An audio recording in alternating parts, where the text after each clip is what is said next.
राधे राधे दोस्तों, आज मैं बताऊंगी रीट 2025 की तैयारी किस तरह से करें। आप कैसे पढ़ो कि आपको जल्दी से जल्दी याद हो और उस याद किए हुए को आप भूलो भी नहीं। रीट की तैयारी करने वालों के लिए ये वीडियो बहुत अच्छी साबित होने वाली है। तो दोस्तों देखिए, जैसे जैसे हम याद करते हैं वैसे वैसे हम भूल जाते हैं।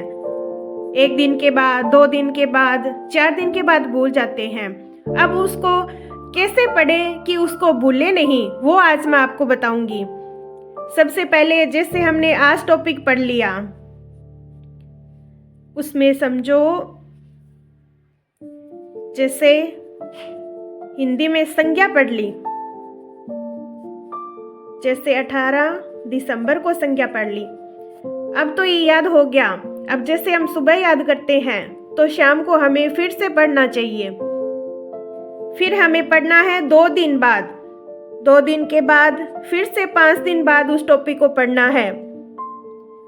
फिर 11 दिन बाद, फिर 21 दिन बाद और फिर 30 दिन बाद। उसके बाद 2-2 महीने कर दीजिए। ऐसे अगर आप पढ़ते हो तो आप कभी नहीं भूलोगे। ये फॉर्मूला आप अपना लीजिए। सबसे पहले जैसे टॉपिक पढ़ लिया तो उसको छोड़ दिया पढ़कर याद करके, फिर उसको 2 दिन बाद रिपीट करना है, फिर उसको 5वें दिन पढ़ना है, फिर उसे 11वें दिन पढ़ना है, फिर उसे 21वें दिन पढ़ना है और फिर उसे 30वें दिन पढ़ना है और फिर उसे 2-2 महीने के गैप में पढ़ना है। इस प्रकार अगर आप पढ़ते हो तो आप कभी भी नहीं भूलोगे। सो आपको ये फॉर्मूला कैसा लगा कमेंट में ज़रूर बताना। मैं भी रीट मेन एग्जाम की तैयारी इसी तरह से करती हूँ और ये फॉर्मूला बहुत ही ज़्यादा कारगर साबित होता है। आप लोग एक बार इस फॉर्मूले को अपनाकर जरूर देखना, आपको बहुत अच्छे से याद रहेगा और आप जिंदगी में कभी भी कुछ भी याद किया हुआ कभी नहीं भूल पाओगे।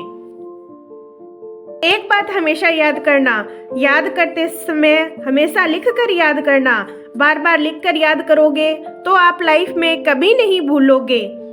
हम क्या करते हैं, सीधा डायरेक्ट बुक को पढ़ते हैं या नोट्स होते हैं उनको डायरेक्ट पढ़ते हैं। उनको डायरेक्ट मत पढ़िए, उनको लिख लिख के याद कीजिए। अगर लिख लिख कर याद करते हैं तो हमें पढ़ते टाइम नींद भी नहीं आती है और हमारा पूरा ध्यान सिर्फ लिखने पर और उस टॉपिक पर होता है। लिख कर याद करते हैं तो हमारा ध्यान इधर उधर भी नहीं भटकता है। इसीलिए हमेशा इस फॉर्मूले को अपनाना और हमेशा लिख कर याद करना। आप किसी भी एग्जाम की तैयारी कर रहे हो तो आप लोग इन दोनों फॉर्मूलों को अपना लेना, आप हमेशा सफल हो जाओगे। मैं भी इसी तरीके से तैयारी करती हूँ। धन्यवाद दोस्तों।